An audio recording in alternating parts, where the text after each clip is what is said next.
America में दवाएं 30 से 80% तक सस्ती होने जा रही है। राष्ट्रपति डोनाल्ड ट्रंप ने दवाओं की कीमतें कम करने के कार्यकारी आदेश पर हस्ताक्षर कर दिया।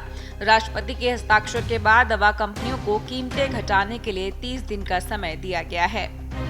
कार्यकारी आदेश में रॉबर्ट एफ कैनेडी जूनियर के नेतृत्व में स्वास्थ्य विभाग को दवाओं के लिए नए मूल्य टैग तय करने के लिए कहा गया।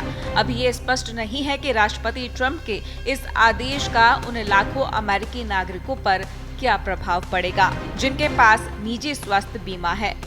कार्यकारी के आदेश पर हस्ताक्षर करने से पहले ट्रंप ने सोशल मीडिया पर लिखा, हम सभी को एक सम्मान भुगतान करना होगा।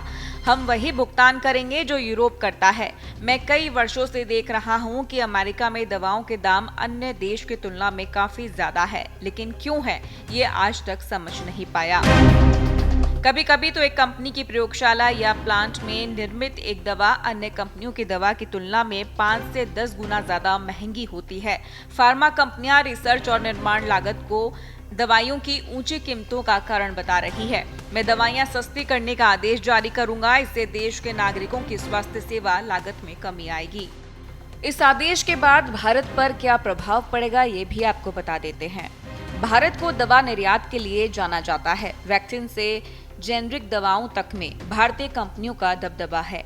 यूएस इन भारतीय कंपनियों के लिए एक बड़ा और कमाऊ मार्केट है, लेकिन अब राष्ट्रपति ट्रंप ने अमेरिका से ज्यादा की संभावनाओं को बहुत कम कर दिया है। ट्रंप ने बताया कि अब इन दवा कंपनियों को यूएस से वही कीमत लेनी होगी जो कीमत ये किसी और ऐसे देश से ले रहे हैं जहां उन्हें कमाई बहुत कम हो रही है। आपके मन में सवाल होगा कि इसका क्या मतलब है। ट्रंप ने मोस्ट फेवर्ड नेशन का मतलब भी समझाया।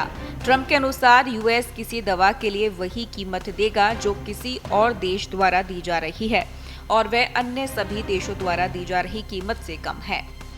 भारतीय कंपनियों पर क्या असर होगा, चलिए बताते हैं।